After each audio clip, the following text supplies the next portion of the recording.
Excelentísima señora Ministra de Cultura, excelentísima señora Vicepresidenta del Congreso de los Diputados,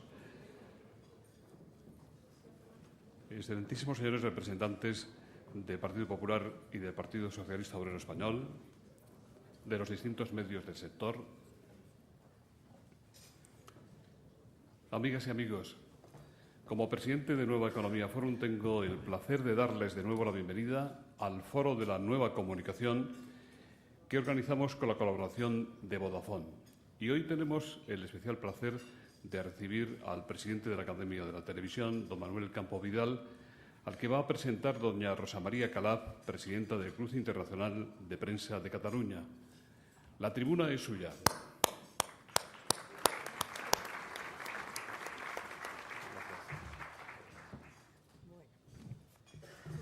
Hola, muy buenos días.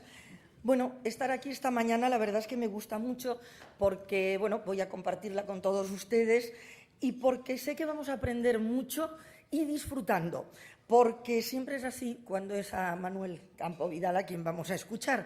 Así que es un auténtico placer presentarle, porque Manuel es un especialista, pero de amplia y variada formación, porque es doctor en Sociología, es licenciado en Periodismo, es ingeniero técnico electrónico y, además, con una parada en París en la Escuela de Altos Estudios de Ciencias Sociales.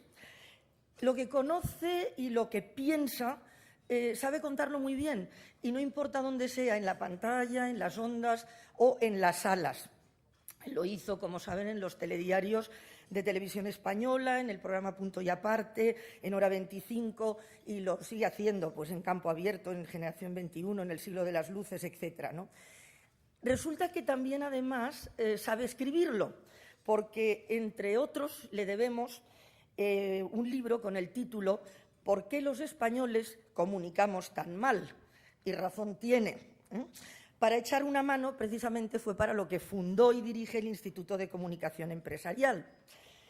Y es que Manuel Campo es, además, un excelente ejecutivo que, sabe rodearse y no teme de talentos, ¿no? Talentos para sacar adelante pues, lo que haga falta.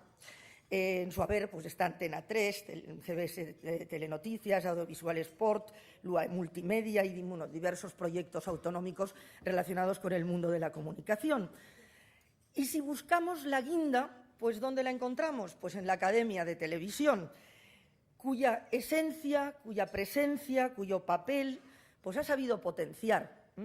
Hay un antes y un después de Manuel Campo en la Academia. Y además no debemos olvidar que, gracias a él, pues los españoles tuvimos debates electorales televisados. En la última campaña, porque ahí estuvo pues Manuel entre Zapatero y Rajoy, como también estuvo entre Aznar y Felipe González en el primer debate de ese tipo que se celebró en España. Además de todo esto, pues Manuel es un hombre de recursos y al que no le duelen prendas, y si me permiten, pues voy a hacer un pequeño guiño personal. Cuando yo era corresponsal en Nueva York, pues tuve la idea una noche de viernes, nada menos, romperme la pierna. Y, pues Manuel rápidamente, eso me pasó al entrar en la oficina, cogió una silla de la corresponsalía, de esas con ruedecitas, me sentó y me transportó Madison Avenue y Quinta Avenida adelante, como si tal cosa, ¿no? Además de todo esto, pues, hemos convivido y vivido la Argentina de Menem, hemos vivido la Italia de Berlusconi, así que todo esto les aseguro que aporta mucho. Sé muy bien de su entusiasmo, de su curiosidad, de su memoria sorprendente, se lo aseguro, sabe muchas veces más cosas de mí que yo misma, de su análisis certero, su capacidad infinita de emprender, ¿no? Y, sobre todo, lo que yo hoy quería resaltar es su determinación, ¿no?, en defensa de la dignidad de la televisión, cuando parece que lo único que importa es hacer caja, y en defensa de una televisión pública que sirva a la sociedad y a su derecho a un entretenimiento con respeto y a una información con rigor, cuando parece que la televisión pública está seriamente amenazada. Pero, en fin, yo creo que como el que tiene que hablar es él y no yo, pues a ustedes muchas gracias por haber venido y, Manuel, cuando quieras.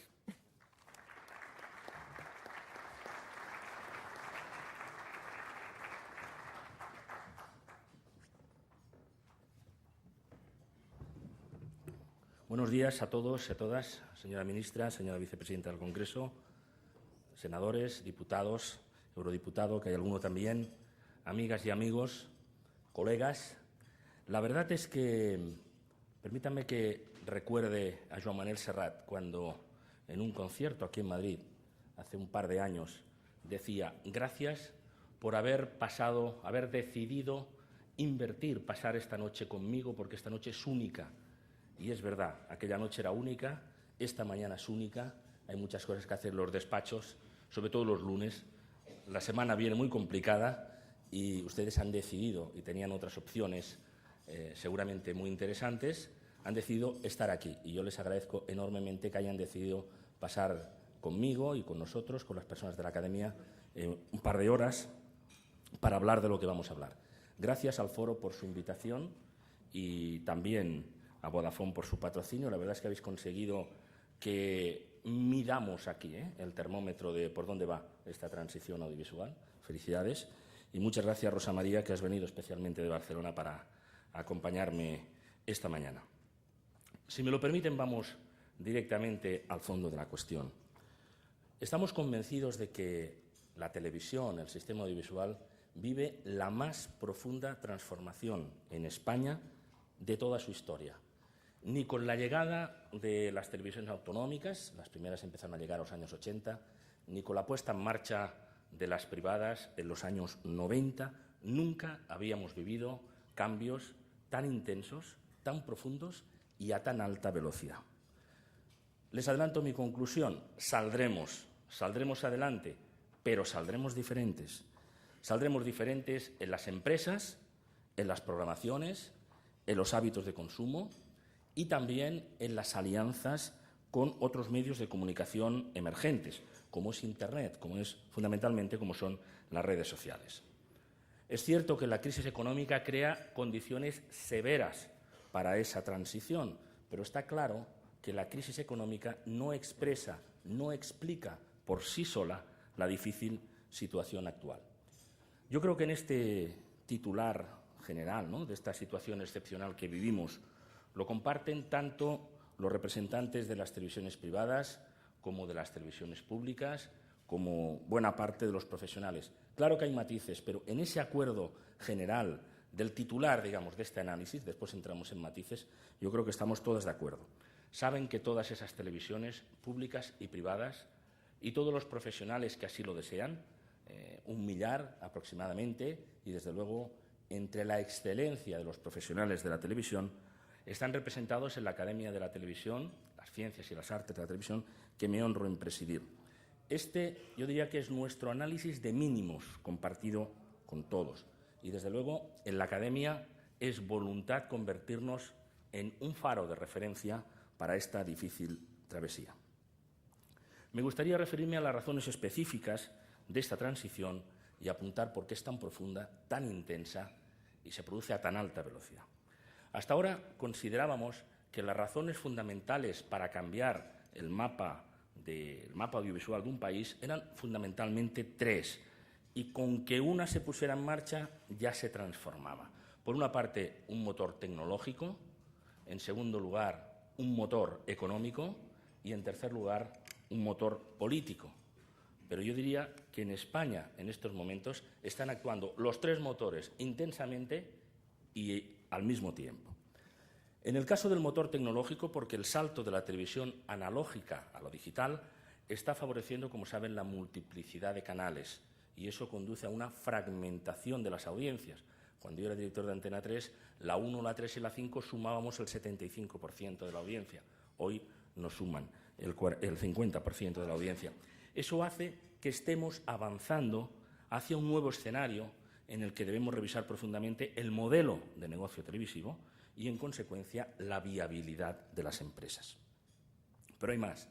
El salto de lo analógico a lo digital permite, además, como saben, la recepción de la televisión en distintas pantallas. Estamos, por tanto, no solo ante una situación multicanal, sino que estamos ante una situación multipantalla. La televisión puede verse en el ordenador, en el móvil y con la televisión de movilidad, incluso en el coche, y eso abre posibilidades muy importantes. En segundo lugar, el factor económico, el motor económico, evidente. El hecho de que pasemos de 5 o 10 canales a 40 y además canales gratuitos, salvo excepciones, hace que las audiencias se fragmenten y además del modelo de negocio hay que revisar el modelo de programación.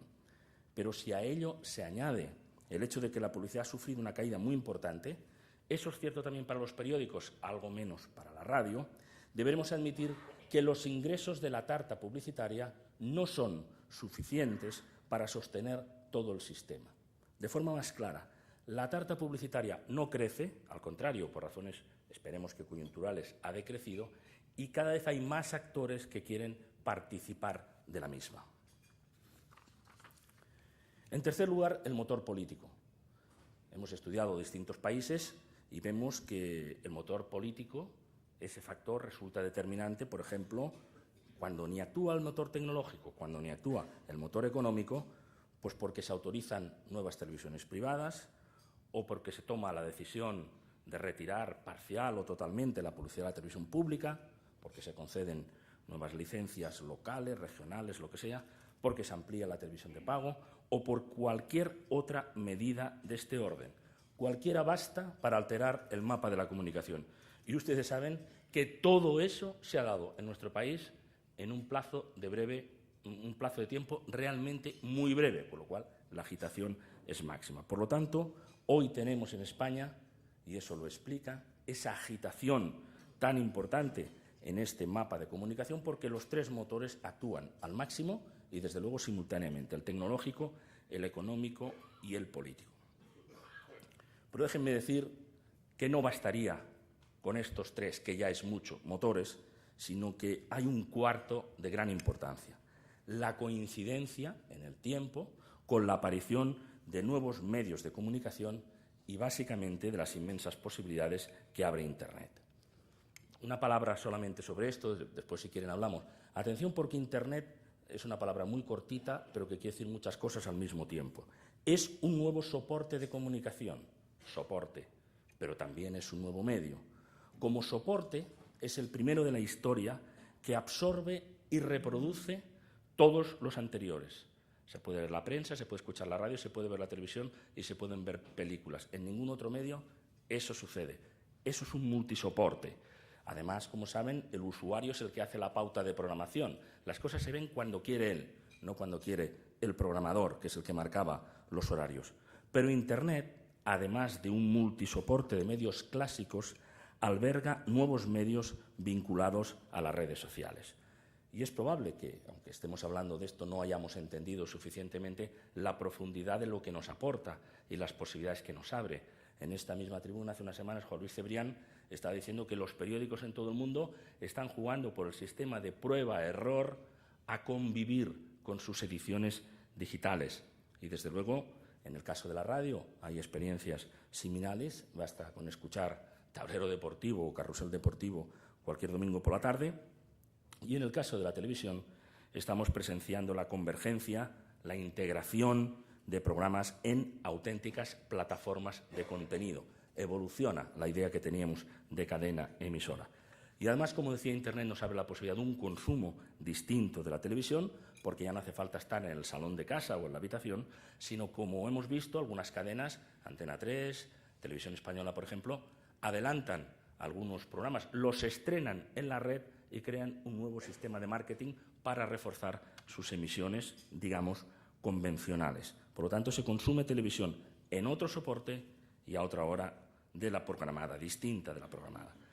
Déjenme decir que todavía hay un quinto motor de cambio en el mapa mediático y debemos tenerlo muy presente, o de lo contrario no entenderemos muchos de los fenómenos, que es la profunda transformación de los hábitos de consumo por parte de la ciudadanía.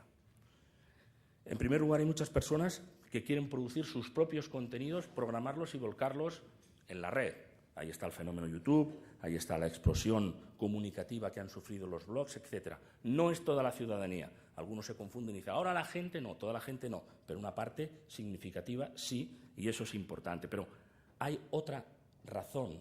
La gente consume televisión de forma breve, muy rápida, de una forma muy selectiva, y eso hace que la audiencia, especialmente la que tiene menos de 35 años, esté exigiendo, aunque nos cueste a veces percibirlo o reconocerlo, nuevas formas de hacer televisión y, sobre todo, nuevas formas de conectar eficazmente y directamente con la audiencia.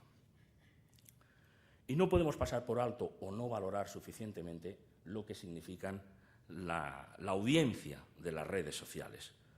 Hoy es día 2, pasado mañana se cumplirá un año de la elección del presidente Barack Obama para la Casa Blanca, para los próximos 4 años para gobernar los Estados Unidos.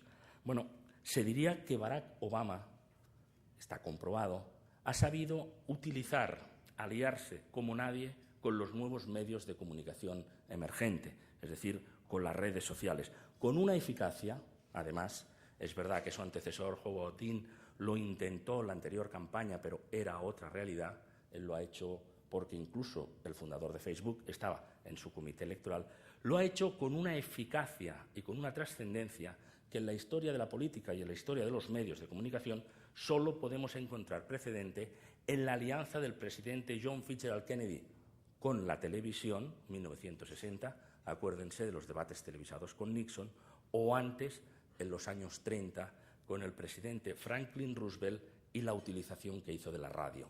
Es decir, Barack Obama es a las redes sociales lo que Kennedy es a la televisión y lo que Roosevelt fue a la radio. Por cierto, Roosevelt, el inventor de las ruedas de prensa. Nada será igual a partir de ahora, ni en el mundo de las campañas políticas y probablemente tampoco en el mundo de las campañas comerciales, ni desde luego en la interacción entre medios de comunicación nuevos a partir de los acontecimientos que vivimos hace un año en Estados Unidos y que seguimos con enorme interés y con toda intensidad. Lo prueba el hecho de que en España hay 14 millones de personas que están vinculados a redes sociales. Algunos están repetidos porque están en varias redes, pero solo Facebook, según decían sus directivos el otro día, tiene 6 millones de personas. Todo esto, esos 3 motores clásicos que actúan intensamente, más los 2 nuevos, se dan cita en el mismo momento. Y todo eso sumado nos conduce a una situación realmente de revisión muy profunda del mapa de la comunicación. Una situación de la que saldremos con seguridad, porque todo el mundo sabe reinventarse y adaptarse a las circunstancias, pero saldremos diferentes. No es difícil pronosticar que saldremos diferentes seguramente en la reordenación accionarial de las empresas televisivas, en los nombres propios de los directivos, en los programas que concitan mayor interés por parte de la audiencia y seguramente saldremos también diferentes y abriremos un nuevo camino con la combinación de distintos medios de comunicación porque cada vez, como saben, está más diluida la frontera, por ejemplo, entre la televisión e Internet y sucede también en otros medios. Vaya por delante mi confianza en el futuro, aunque sea distinta a como lo imaginábamos, aunque sea distinto, pero también el convencimiento pleno, y quiero dejarlo claro, que estimamos que se equivocan de forma garrafal los que de una forma catastrofista anuncian el fin de la televisión, la muerte de la televisión y particularmente la muerte de la televisión generalista. Creo que se equivocan. Saben por la historia de los medios de comunicación que siempre que ha nacido un nuevo medio se han oficiado funerales por el anterior, siempre. Cuando apareció la radio de la mano de Marconi, en 1895, se dijo, bueno, la prensa en este siglo que termina, siglo XIX, que se ha sentado va a morir, porque ya la prensa queda en segundo lugar. Cuando apareció la televisión, en Europa las emisiones comerciales fue la década de los 50, también se dijo que la radio estaba sentenciada. Y todavía escuchamos en la radio y se arrastran por los hit parades alguna canción cuya letra dice el vídeo mató a las estrellas de la radio, pero la radio, ya saben ustedes que la radio y la prensa gozan de buena salud estructural. Otra cosa es que hay una seria afección gripal del momento de crisis y también les afecta. Pero recuerden, los que estén en el mundo de la televisión, que cuando apareció la televisión temática, gracias al cable, gracias al satélite y después a la televisión digital, también se pronosticó que la televisión generalista desaparecería. Y yo quiero expresar aquí mi convencimiento, lo hemos discutido con muchos académicos, que la televisión generalista se mantendrá en el futuro con fuerza. Naturalmente que tendrá que adaptarse, claro que sí, como todos los medios han tenido que adaptarse a las nuevas situaciones, pero sobrevivirá con fuerza, me permito decir, por dos razones, una fuerza económica y una fuerza sociológica. La razón económica es que la publicidad busca, en algunos medios de alta audiencia, la vía para enviar rápidamente mensajes a la mayor parte de la población, nuevas ofertas comerciales, etcétera, etcétera. Creo que nadie lo ha descrito tan gráficamente como Mauricio Carlotti, que está aquí con nosotros hoy, cuando dice que la diferencia entre un trozo de pan de 20 gramos y 20 migas de pan de 1 gramo es la dificultad, en el segundo caso, para extender la mantequilla. Y la mantequilla para Carlotti, sin duda, es la publicidad. En segundo lugar, también porque desde el punto de vista sociológico, y eso a mi juicio se ha infravalorado siempre, la televisión, además de informar, de formar y de entretener, es un gran instrumento de compañía y un instrumento fundamental para compartir, para sentirse miembro de una comunidad. Hay muchas personas, y no solo de la tercera edad, para las que la televisión representa aquello que el profesor Emilio Prado, de la Universidad de Barcelona, decía con relación a la radio hace ya unos años. La televisión ha sustituido a la radio, que era el telón de fondo de la casa. Bueno, pues convivir con la televisión, hacerse compañía, es participar de la sociedad de la que formamos parte. Y todavía se podría decir, ahora no tenemos tiempo para ello, pero si quieren después lo ampliamos, que hay instrumentos tecnológicos complementarios que reforzarán el mantenimiento de la televisión generalista, más allá de todos los mecanismos que conocemos. Pienso, por ejemplo, en el caso de Estados Unidos, del TiVo, aquí más conocido como in-out, para seleccionar programas, para verlos a la hora que a ti te interesa, o en Italia es muy interesante el ejercicio, la experiencia que tiene Mediaset con el experimento que le llaman Best TV. Me gustaría en este punto decir, si me lo permiten desde la academia, que la televisión es mucho más importante en la vida de los ciudadanos y de forma especial en la vida de los ciudadanos españoles de lo que se le concede. Y de ahí, lo citaba ahora Rosa María, nuestra reivindicación de la televisión como medio, de la dignidad de la televisión como medio y de la dignidad de los profesionales que la hacen posible todos los días. Es verdad que la percepción en la calle a veces es distinta, ¿no? Hay medios de comunicación que se dedican sistemáticamente a criticar a la televisión y están en su derecho, pero creo que en algunos casos se hace con evidente ensañamiento, ¿no? Y es verdad, y también hay que reconocerlo, que algunos programas de televisión no contribuyen precisamente a que sea considerada como un medio de prestigio. Algunos dicen, también en la radio y en la prensa se dan esos fenómenos. Es verdad, pero eso no debe eximirnos de nuestras responsabilidades. Yo creo, sinceramente, que la televisión, en el caso español, hizo aportaciones muy importantes a la sociedad para ser como es hoy, y está pendiente ese reconocimiento. Este es uno de los elementos que impulsamos desde la Academia de Televisión, porque fíjense, cuando nace en España, en 1956, este era un país atrasado en lo económico, en lo cultural y en lo político, y desde luego los hábitos de vida.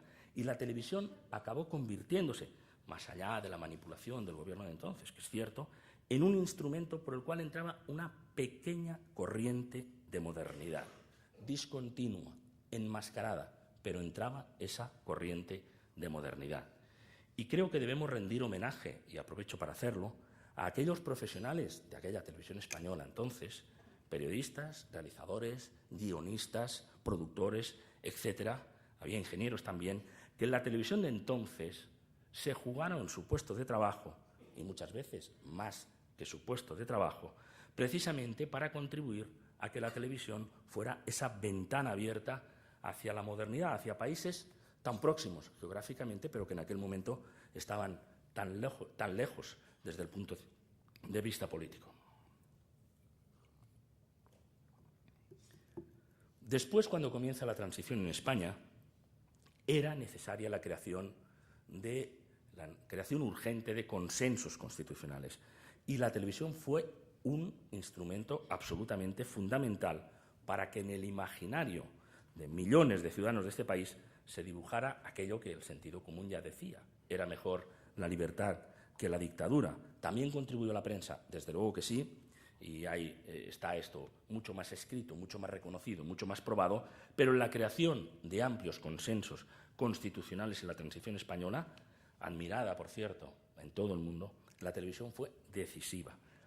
Y lo mismo podríamos decir cuando llegaron las televisiones autonómicas. Algunas de ellas resultaron fundamentales para la normalización de la lengua, en el caso de los territorios, que existía una lengua distinta, para la normalización de la lengua y para la recuperación y el refuerzo de la identidad, especialmente en las comunidades históricas.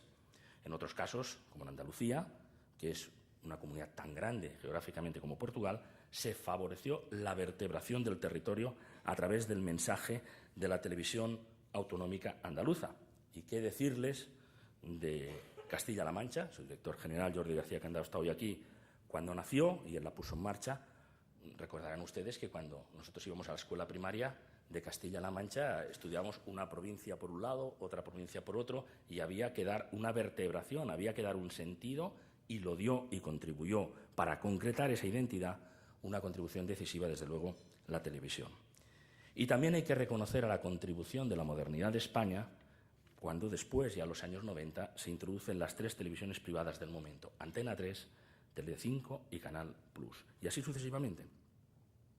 Ustedes saben, y compartimos todos, que estamos en una transformación del mundo, probablemente sin precedentes, porque dejamos atrás la sociedad industrial y entramos en la sociedad del conocimiento.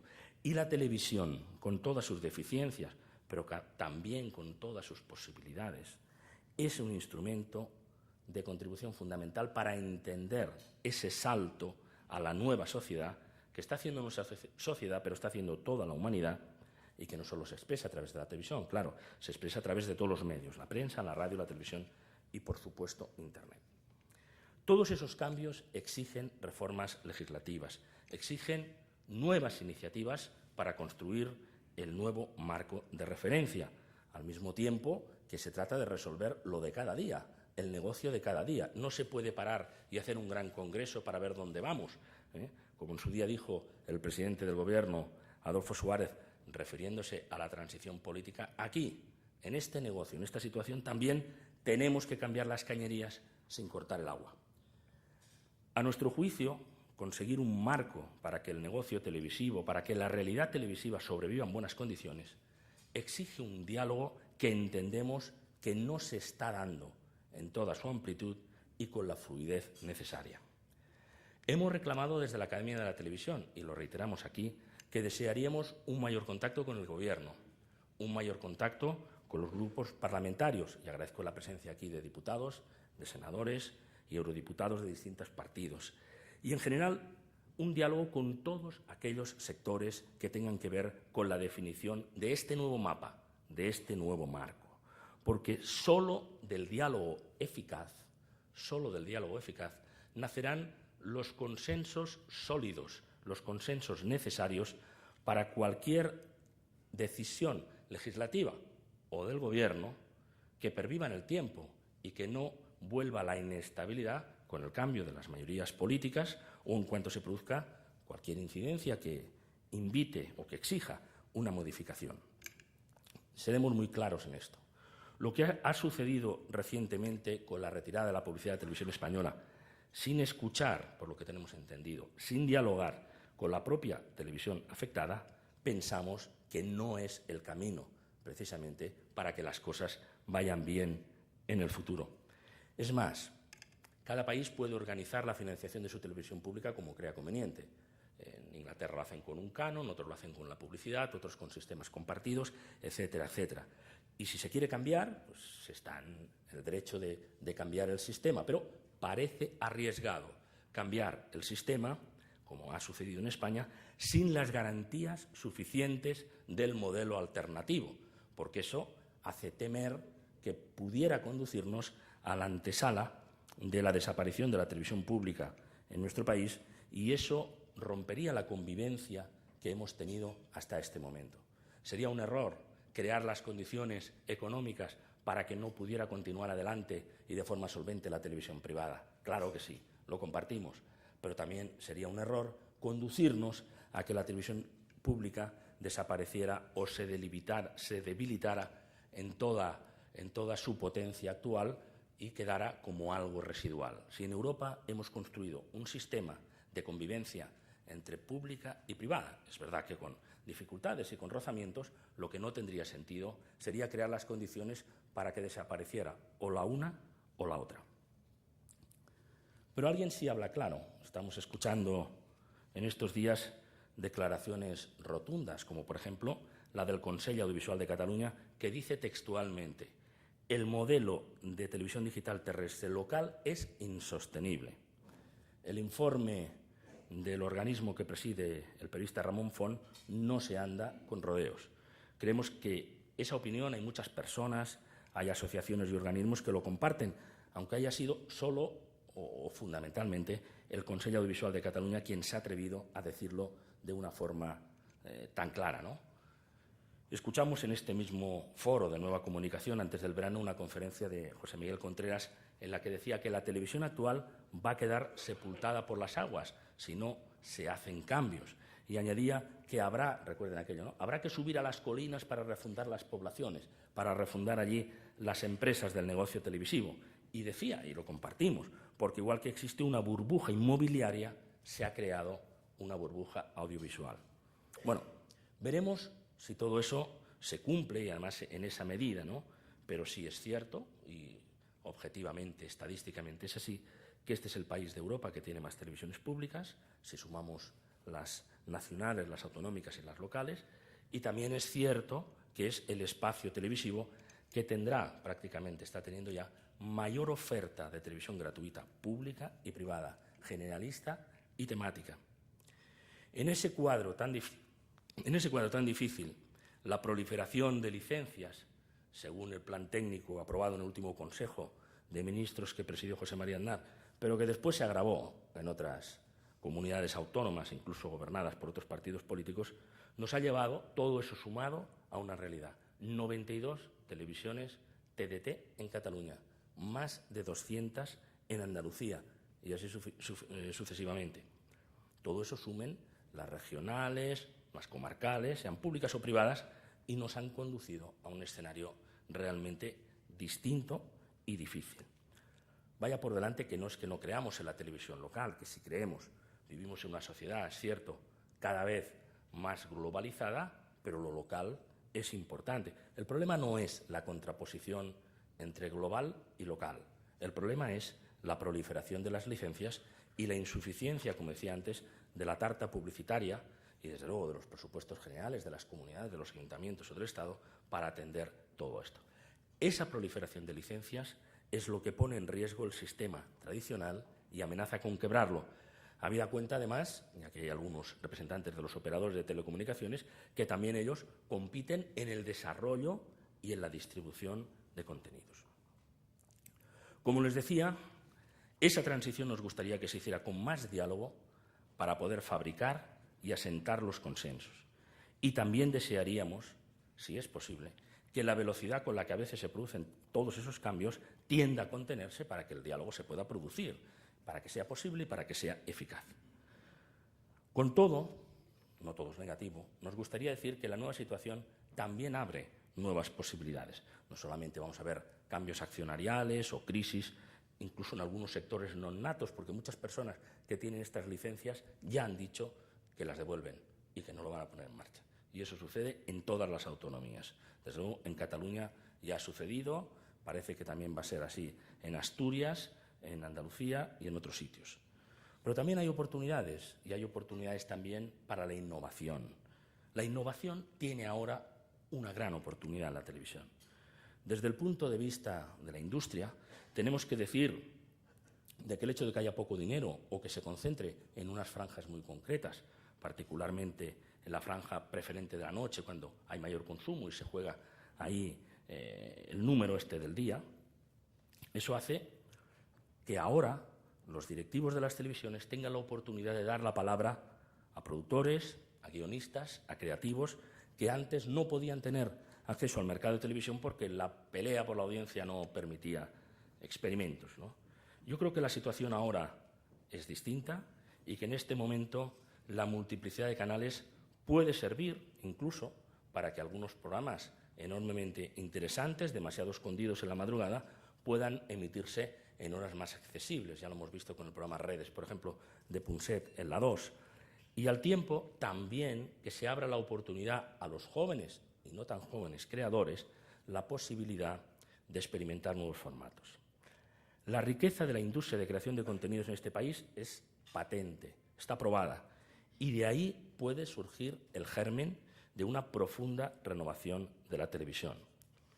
Renovación que compartimos desde la academia, que debería hacerse con programas que defiendan valores positivos, que respeten a las personas, que dignifiquen a la sociedad.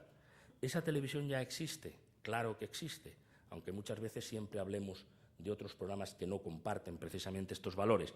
Esa televisión existe, debe ser reforzada, debe aparecer en mejores horas y tenemos una oportunidad para reconducir la situación. No quisiera concluir sin decir con claridad que desde algunos sectores económicos y desde algunos sectores políticos no se está ayudando suficientemente a esa transición en el mundo audiovisual y, en general, a esa transición en el mundo de los medios de comunicación. Hay quien probablemente quiera aprovechar la situación, ¿no?, para pescar en río revuelto. Yo quiero poner un ejemplo muy claro y denunciar esa moda que algunos tratan de imponer de ruedas de prensa sin preguntas, que es la negación del ejercicio mismo del periodismo.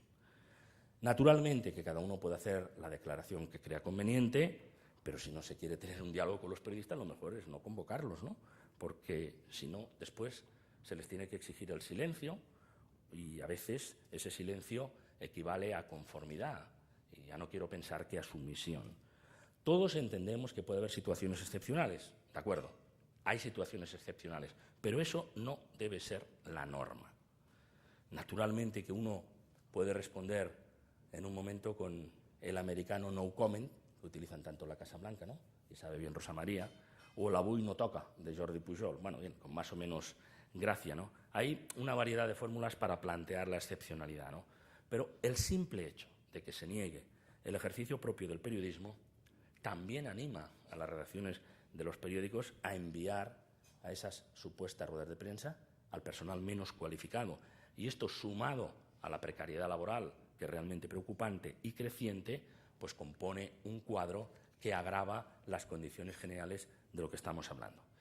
Yo creo que puedo decir, con permiso de Magis, y que está aquí, y de Carmen Enríquez, que trabajamos con la FAPE y con el Club Internacional de Prensa para elaborar una petición pública de respeto al trabajo profesional. En definitiva, y quedo a su disposición para escucharles, como les decía al principio, estamos en una profunda transición que nos va a conducir, nos está conduciendo ya a un escenario distinto y no sin problemas en el camino. Pero vamos a salir, aunque vamos a salir diferentes, pero no conseguiremos un marco estable si no hemos dialogado lo suficiente, si se toman decisiones sin consultar con los afectados, si se han excluido voces en la construcción de ese gran acuerdo entre industria, profesionales, gobernantes y legisladores sobre el que debemos edificar el nuevo mapa audiovisual del futuro.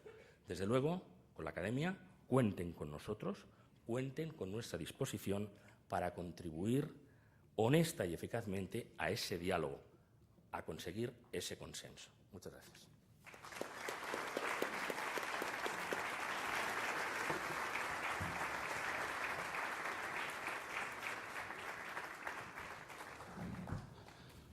Muchas gracias, presidente. Bueno, pues ahora he visto que han ido llegando muchas preguntas.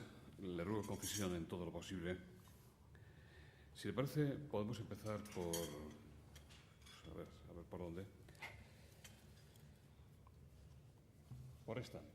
Usted dice que el sector saldrá de la crisis, pero que saldrá distinto. Le preguntan, ¿cómo de distinto? ¿Es posible que, fruto de la necesidad de esta situación, salgan matrimonios de grupos de signo editorial distinto, como el que se dice harían la Mediaset de Berlusconi y la Sogecable o la Prisa de los Polanco, o la fusión entre Antena 3 de Lara y sus socios italianos y La Sexta de Contreras y Roures. ¿Esos híbridos qué efectos tendrán en la programación y en la línea de los informativos?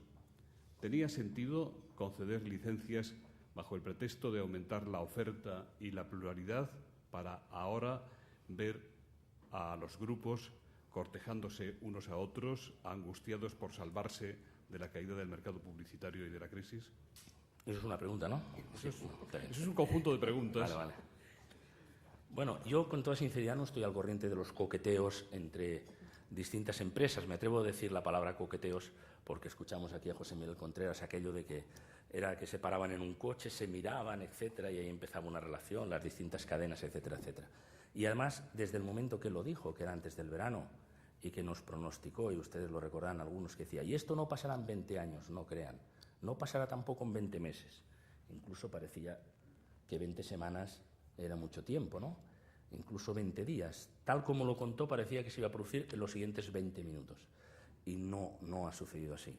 Bueno, yo he leído algunas de los supuestos coqueteos, ¿no?, a los que se están aquí refiriendo, y es muy difícil, yo creo que imposible, y sería un ejercicio absurdo, y sería un despropósito por mi parte decir, no, al final la alineación será esta, porque nadie tiene la fórmula. Lo que sí es verdad que ahí hay un diálogo, y es un diálogo que a mí se me antoja positivo, porque se pueden estudiar fórmulas conjuntas. Y creo que también ha habido un malentendido, que cuando uno pensaba, bueno, pues si la 4 y la 3, o si la 6 y la 5, en fin, lo que sea, eso no quiere decir desaparición de cadenas, eso quiere decir una unidad accionarial, o así lo entendemos, o compartir algunos proyectos estratégicos para después mantener las cadenas y orientarlas y segmentarlas, cubrir este flanco de la audiencia o cubrir el otro flanco de la audiencia. Si escuchamos a los responsables de las televisiones privadas en este momento, yo creo que todo eso es posible y esas alineaciones también, pero habrá que dejar un poco de tiempo para que esto fluya, ¿no? Y habida cuenta de la urgencia con la que se planteaba, pues sería también razonable pensar que no pasará mucho tiempo en que algunas de estas circunstancias y de estas alianzas se produzcan. De todos modos, y sin necesidad de que se produzcan matrimonios o parejas de hecho, como aquí se planteó aquel día, ya estamos viendo algunos cambios accionariales, ¿no? El propio Juan Luis Cebrián anunció aquí que en las siguientes horas pues iba a haber algunos cambios accionariales que desde luego no afectan al contenido ni a la dirección del Grupo Prisa en aquel momento, pero lo anunció para Santillana y ha habido entradas, salidas, etcétera. Es decir, hay movimientos y a mí me parece que en los próximos meses pues vamos a ver algunos intercambios de esta naturaleza, incluso sin llegar a esas grandes alianzas que los actores y quienes tienen la responsabilidad y quienes lo están manejando decidirán finalmente. Sería absurdo por mi parte hacer un tipo de especulación de esta naturaleza. ¿Por qué cree usted que se concedieron nuevas licencias? ¿Para satisfacer los intereses de grupos políticos, de amigos de esos grupos políticos?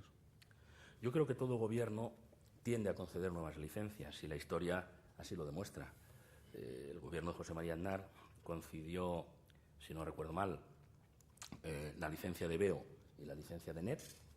El gobierno que preside el señor Rodríguez Zapatero concedió la apertura de la 4, digamos así, que hasta aquel momento era una licencia que había optado en el concurso que se falló en agosto del 89 a solamente unas horas en abierto y lo extendió a todo el día, y además la Sexta, etcétera. Yo creo que todo gobierno tiende a conceder nuevas licencias. Eso también pasa en los gobiernos autonómicos y la verdad es que complica la situación por las razones que ya he expuesto. Señor Carlotti, le invito a intervenir si quiere y si se da por aludido por aquello del pan y la mantequilla, ¿no? Pero la cita era correcta, ¿no? Confirma la cita. ¿Quiere decir algo más para argumentar? José Manuel González Huesa, el director de Servimedia, le pregunta qué le parece el nuevo modelo de radiotelevisión española en el que desaparece la publicidad de televisión. Usted ya ha dicho algo sobre este tema, pero si quiere ampliar. Dice Jesús Díez, dice, ¿ve posible la televisión pública sin publicidad aquí y con publicidad en TV3, pese al hecho diferencial? Otra pregunta, ¿cómo puede actuarse sobre la televisión pública de titularidad estatal, permitiendo que queden fuera de la regulación y a sus anchas las televisiones de las comunidades autónomas y de los ayuntamientos? Bueno, respecto a la publicidad en televisión española, yo ya he contado que hay modelos distintos. He citado el de Inglaterra con el canon, otras con la publicidad. En Estados Unidos, el sistema, conoce bien Rosa María, del Public Broadcasting System, ¿no?, de la PBS, pues es un sistema que admite patrocinadores y después donaciones, es así, ¿no?, de fundaciones o incluso de personas anónimas que envían $1 o $10 o lo que sea. Es decir, los sistemas son muchos. A nosotros lo que nos preocupa no es tanto el que se cambie el modelo, que se puede cambiar si el Gobierno y el Parlamento lo estima así, como el hecho de que el sistema alternativo no sea solvente, porque eso conduce a una inestabilidad importante y al riesgo, y temen muchas personas, pero créanme que muchos ciudadanos también, de que pudiera debilitarse en extremo o incluso pudiera llegar a desaparecer televisión española. Entonces aquí se han dicho, bueno, pues que lo paguen los telecos, y cuando hablas con los telecos no parece que estén muy felices, ¿no? O que lo paguen las privadas, o que lo paguen no sé quién. Bueno, vamos a ver, si hay que cambiar el sistema, habrá que buscar quién, de una manera solvente y racional, asume esa situación. Y en ese caso se puede cambiar o se puede ir a un sistema mixto, como algunos de los citados, y otros que podríamos citar. La segunda cuestión que se plantea aquí no deja de ser llamativa. Eso pasa para la televisión nacional y no pasa para las televisiones, digamos, de las comunidades autónomas. Yo creo que el presidente Montilla ya lo adelantó, pero los responsables de las distintas televisiones, de los distintos gobiernos regionales también. Yo creo que más a nuestro favor de que hay que hacer un gran acuerdo y un gran pacto donde se tenga en cuenta a todos. Por supuesto las privadas, pero también a las públicas y también a todos los gobiernos, etcétera. Es muy difícil ese pacto, pero es posible. Hay una situación difícil, pero si no, estaremos manteniendo un sistema que no será sólido para unos, que será llamativo porque en las públicas unas sí, pero otras no, etcétera. Cuando hay particularidades distintas, cuando hay situaciones que realmente entran en contradicción con otras, eso cualquiera sabe que es el germen de la inestabilidad y eso no es lo deseable para encontrar el modelo de negocio televisivo de salida y para dar tranquilidad y para dar confianza a los profesionales que hacen de su vida en la televisión y de esta profesión tan extraordinaria y tan atractiva el camino de su desarrollo profesional. Me preguntan si podría decirse que se hizo mal la reestructuración de Radio Televisión Española.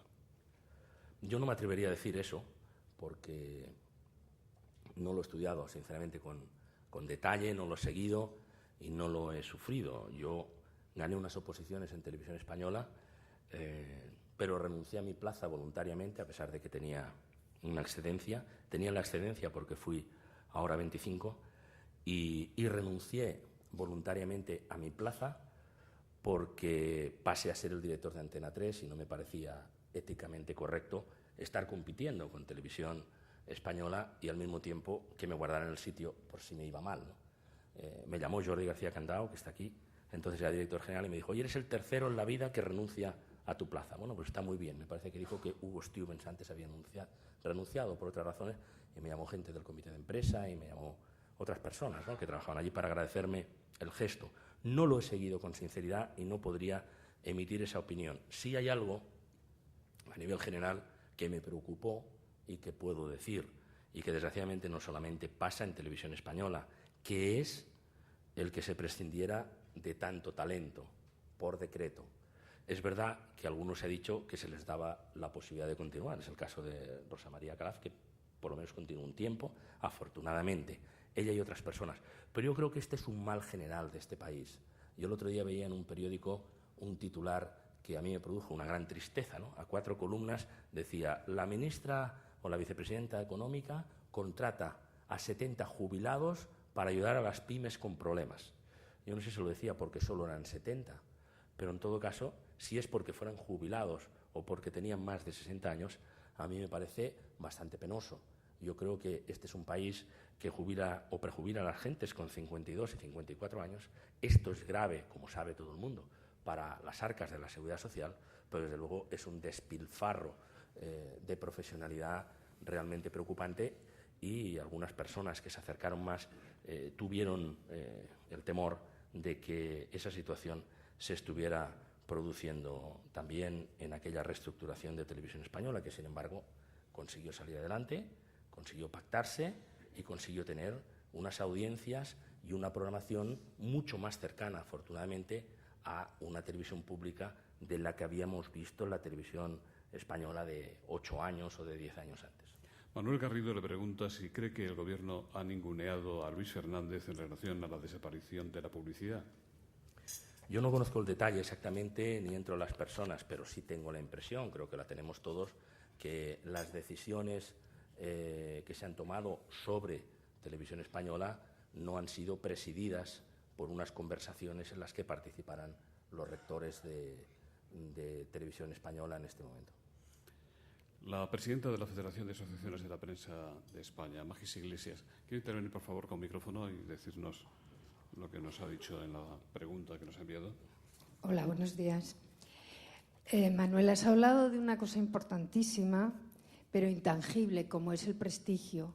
El prestigio de las televisiones, que en mi opinión lo da en buena medida un buen servicio informativo, unos buenos y creíbles servicios informativos, por lo tanto, un buen periodismo. Creo que en estos momentos, como tú también has mencionado, las televisiones se llevan una parte de las críticas por el desprestigio que les dan algún tipo de programas que se introduce en el mundo o pretende hacerse pasar por el mundo del periodismo y de la información y se dedican más bien al espectáculo y al entretenimiento. ¿Tú cómo planteas, en ese diálogo que has reclamado con el Gobierno, en las reformas, en la reestructuración del sector, de qué forma plantearías medidas para que el periodismo, los periodistas, la televisión recuperen ese prestigio que tú has mencionado y que yo creo que se está perdiendo a manos llenas, y que estamos en un momento en el que nos jugamos mucho los que nos dedicamos a esto si no levantamos la voz reclamándolo? Gracias. Gracias, Magi. Estamos todos fastidiados de la voz, veo. Gracias por tu pregunta. Bueno, yo creo que el prestigio en una televisión y en un medio de comunicación no solamente se gana, como dices, con unos buenos informativos y con una seriedad y haciendo buen periodismo. Yo creo que es también una cuestión de valores. Por ejemplo, pondré un ejemplo. Si hay programas que favorecen a los emprendedores, que favorecen la posibilidad y la responsabilidad de que la gente quiera crear su propio destino y que pueda crear empresas, etcétera, y no se hacen programas básicamente, en algunos casos, generando los valores absolutamente contrarios, donde parece que el que menos trabaja tiene más premio, etcétera, etcétera. Bueno, yo creo que eso es una forma también de prestigiar a las televisiones. Yo creo que todo medio de comunicación, los periodistas y en general todos los que trabajamos en ello, tenemos una responsabilidad social también, aunque no por eso tengamos que pertenecer a una ONG ni tengamos que firmar ninguna declaración ideológica. Tenemos una responsabilidad.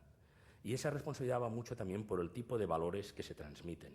Entonces, que haya espectáculo es natural porque tiene que ser divertida la televisión, que haya bromas, que haya lo que sea necesario. Pero también es verdad que tiene que haber valores. Y a mí me parece que hay que reflexionar sobre los valores. Y en ese sentido, yo creo que hay experiencias en este país que demuestran que no necesariamente las cosas tienen que ir en esa senda de programación que a veces unas están como esa corriente de inducción en electricidad llevando a las otras. Permíteme que ponga un ejemplo estrictamente personal. Cuando nosotros llegamos a Antena 3 en el año 1992 con Asensio decíamos, bueno, ¿por dónde orientamos la cadena? Que es la más baja que hay aquí. Teníamos enfrente a las Mama Chicho en sentido amplio, ¿no? Y realmente tenían una audiencia extraordinaria. ¿Qué hacíamos? Seguíamos en la línea de las Mama Chicho, digamos, más atrevidas, que nos hubieran podido corresponder al día siguiente realmente sin tener que esperar mucho, o buscábamos una programación alternativa.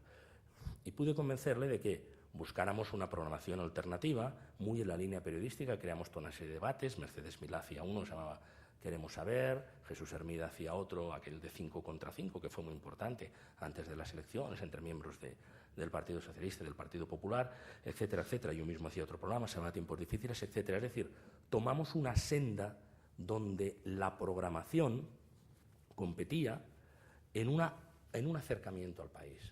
Yo creo que cada medio de comunicación tiene que estar cerca de su tiempo y cerca de su país. Y eso es posible. Al cabo de un tiempo se acabaron las mamachicho, porque entró en crisis el modelo alternativo. Hay fórmulas en las que se puede hacer. Hombre, claro que nosotros teníamos unos excelentes informativos, como tú has dicho. Claro que además había unas excelentes series de ficción, y quiero recordar Farmacia de Guardia y enviar desde aquí un abrazo a Antonio Mercero, que fue presidente de la Academia y que no se encuentra bien de salud. Claro que había El juego de la oca y claro que había tantas otras series de ficción que eran importantes, pero puede haber una inversión de valores y no por eso se tiene que renunciar a la audiencia.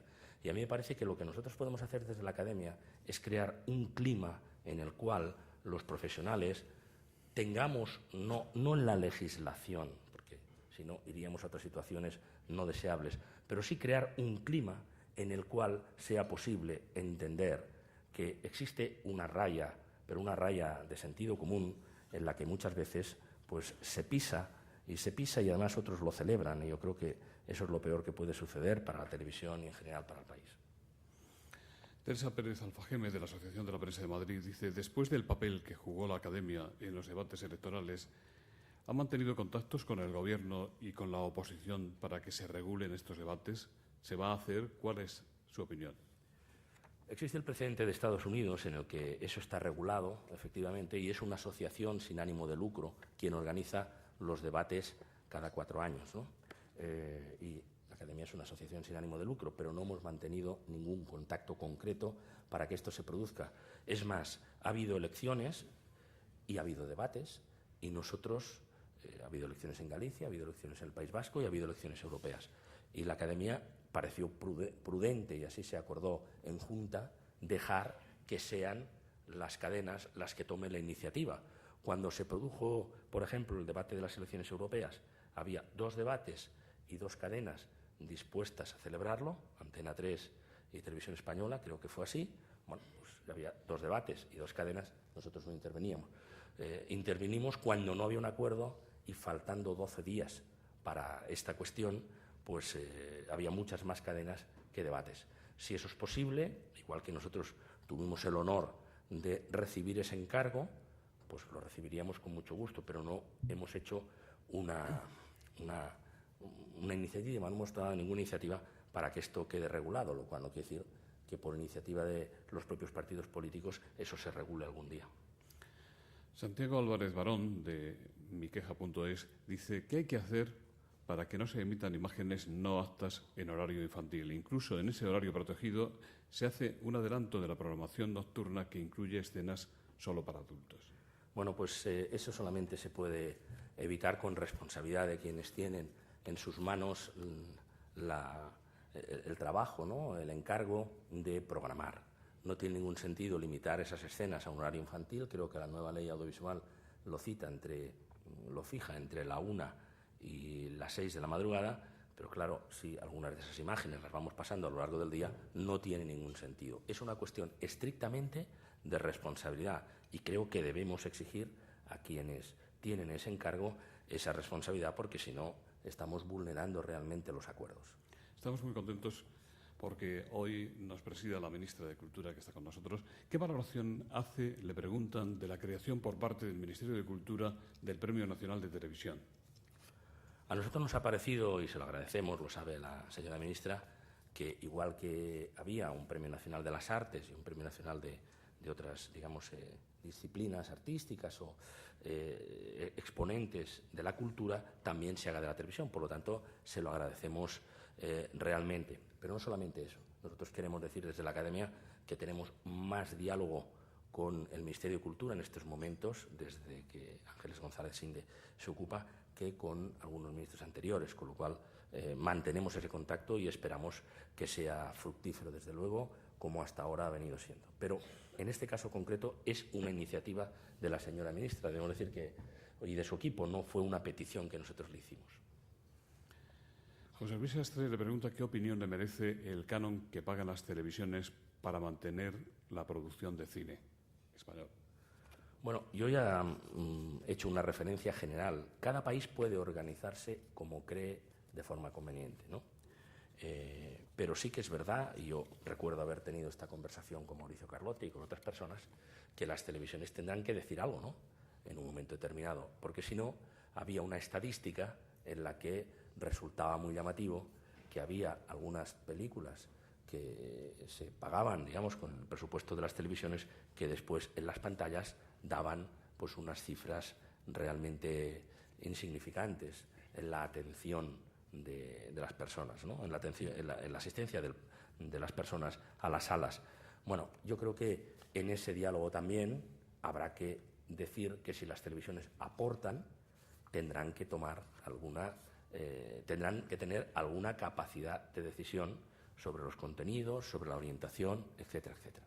De todos modos, como han visto, las televisiones últimamente, y con mucho éxito, han ido introduciendo miniseries que entran dentro de esa cuota, digamos, cinematográfica, y que se programan. Recuerdo, por ejemplo, lo del Alcalde de Fago, en varias entregas, etcétera, que fue de enorme interés. Por lo tanto, yo creo que también en eso se puede encontrar una vía de acuerdo. Nos preguntan si podría hablarnos usted algo más de la TDT terrestre. ¿Cómo ve a los españoles haciendo esta transición? ¿Cree que el parque de receptores estará listo para cuando llegue el momento final del apagón? ¿Cómo ve la TDT de pago? ¿Será viable si se quitan los derechos del fútbol?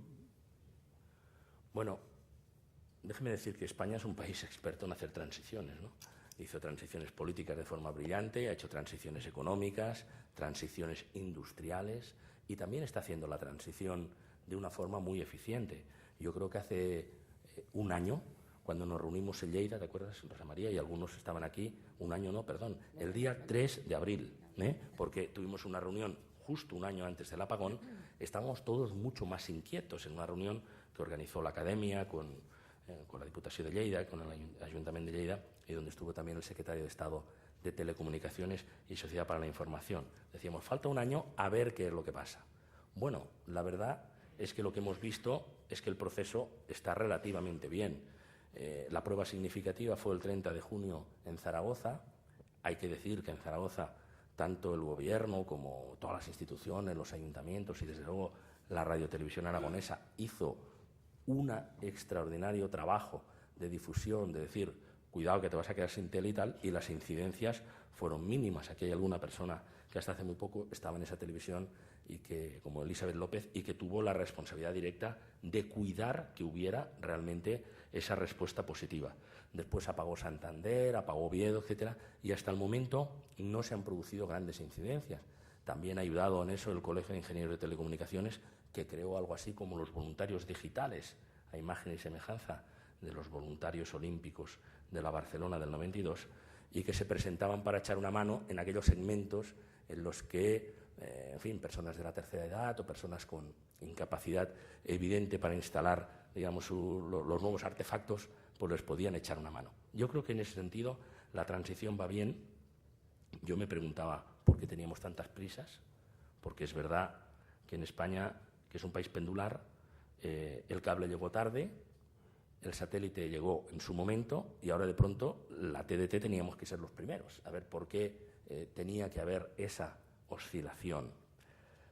Me respondió en una entrevista que le hacía, y lo transmito porque creo que es interesante, el secretario de Estado de Telecomunicaciones, dijo que la diferencia era que al ir por delante hay toda una serie de empresas españolas, y citó varias, la catalana Mier, citó Televés en Galicia, etcétera, que han desarrollado toda una serie de sistemas técnicos por los cuales servirán para el mercado español y sirven para exportar a países que vienen detrás. Me pareció razón suficiente, pero en cualquier caso, un país que tenía hasta el 2012, según las exigencias de la Unión Europea, para hacer la transición, lo resolvía, y lo resolvió, y lo está resolviendo, con fecha 3 de abril del año 2010. Yo creo que vamos bien en ese proceso, y quizá algunas comunidades autónomas pues no se han tomado tanto interés como ha sucedido, digamos, en Aragón, y eso nos puede llevar a algún problema, pero ya al paso que vamos, creo que se puede decir que la transición está resultando un éxito. La Academia firmó un acuerdo con la Secretaría de Estado de Telecomunicaciones porque nos parecía que era una cuestión nacional y que era muy importante que se hiciera bien y no quedaran segmentos de personas mayores, por ejemplo, sin la televisión, porque la vida es así y probablemente la televisión es el único elemento de compañía que tienen a lo largo del día algunos millones de personas en este país. Respecto al pago, a mí me parece que si la tarta publicitaria es insuficiente, parece razonable que se deje abierta la posibilidad a los operadores de que algunos canales o algunos segmentos pueda introducir pago, porque eso es una forma, digamos, de recaudar más allá de la recaudación publicitaria. Cuando dice aparte del fútbol, eso ya es más complicado. Más que nada porque todo el mundo sabe que en el mundo de la televisión de pago hay lo que se llama los contenidos killer y desde luego el fútbol está en cabeza. También lo está determinado cine y también lo está la pornografía, por cierto. Entonces, eso es lo que hay. Entonces ya veremos en qué medida se puede introducir o se puede establecer esas condiciones de cohabitación entre TDT abierta y TDT de pago. Pues vamos a terminar con lo suyo, lo de usted. Mire, Marta García Bruno, de Intereconomía, José Manuel González Huesa, de Servimedia, Israel García Juez, del diario Negocio, Débora Ramírez, de PR Noticias, y una pregunta desde la mesa de prensa, sin especificar quién la hace, se refieren a lo suyo. Dice, señor Campo Vidal, su nombre suena como posible sucesor de Luis Fernández al frente de Radio Televisión Española. ¿Se ve en el cargo en los próximos meses? Bueno, pues todas las preguntas son más o menos en el mismo sentido. Dice, ¿no tiene miedo de que la parte política más conservadora vea en su hipotético nombramiento como director general de Radio Televisión Española un acercamiento a la política gubernamental, ahora que querían mayor independencia en la cadena pública? Han hablado con usted y esta última dice, ¿no le preocupa que el proceso de sustitución de Luis Fernández sea tan largo, tan tenso y tan politizado que, siendo usted un candidato con perfiles para el consenso, termine quemándose? Madre mía. Todo eso son preguntas, ¿no? Todo eso son preguntas. Bueno, yo al principio de la semana pasada estaba en Bulgaria porque tenía que hacer una entrevista al primer ministro búlgaro y a la vuelta me encontré con una riada de mensajes, etcétera, etcétera. Entre ellos, mi amigo Lalo me mandó uno, oye, suenas por ahí y tal. Yo le respondí a Lalo escuetamente, el rumor no es el motor de la historia. Simplemente, digamos, le planteé la cuestión y eso es lo que tengo que decir. Yo creo que Televisión Española tiene una persona excelente al frente, lo sé porque compartí con él el trabajo en la cadena SER cuando yo era director de Hora 25 y estuve 4 años allí. Creo que tiene un proyecto muy interesante, un equipo que está muy bien y que han hecho cosas muy importantes y ahí están las audiencias. Y como decía al principio, no solamente las audiencias, sino también en acercar la televisión española de ahora a la televisión, a valores más propios de la televisión pública y alejándolos de las situaciones que había antes. ¿No le parece ya inevitable la dimisión de Luis Fernández? Eso es algo que tiene que decidir él. A mí no me parece en absoluto inevitable. Yo creo que sería una incorrección por parte de quien sea y desde luego mía el hacer especulaciones sobre esa cuestión. Él decidirá lo que tenga que decidir. El otro día me llamó un periodista, entró en mi móvil y me dijo, tiene que ser verdad esto porque me lo han dicho por 6 sitios. Y yo le dije, pues mira, a mí por 24 lo que va de mañana, o sea que no te preocupes que vuelvo a lo del principio. Con todo respeto, el rumor no es el motor de la historia. ¿Pero quienes se lo pueden decir, se lo han dicho? Le pueden decir a usted si es el presidente, el director de la ABC la semana siguiente, yo qué sé. Cuando tengan que decir algo ya lo dirán en su momento. No me tache de oportunista, pero yo por si acaso le hago ya ahora, con tantos testigos, la invitación a que sea este uno de los foros en los que venga a explicar si se produce el nombramiento. Yo se lo agradezco, pero creo que llega tarde ya. No, la verdad es que hasta se ofreció uno para ser director el otro día, o sea que no tiene ningún sentido. Don José Romero, en nombre de Vodafone, que colabora con nosotros en el desarrollo de este foro. Gracias, José Luis. Bueno, yo creo que Manuel Campo Vidal ha hecho una muy buena presentación de los retos y oportunidades que existen ahora para las televisiones en España. Ha hablado de la oportunidad que suponen las nuevas tecnologías y las redes sociales, a ver si somos entre todos capaces de entender la oportunidad que hay ahí, no solamente para las televisiones, sino para otros negocios. Y también ha hablado de que confía en el futuro de las televisiones generalistas. Yo creo que José Luis y él han acertado al invitar a Rosa María Calaf a estar aquí esta mañana introduciendo la conferencia, porque al final pasará el futuro de las televisiones y de cualquier empresa por los buenos profesionales. Y son los que hacen posible el futuro transformador del que hablaba Manuel Campo Vidal, que podían tener las televisiones públicas en la sociedad española. Sin más, muchas gracias.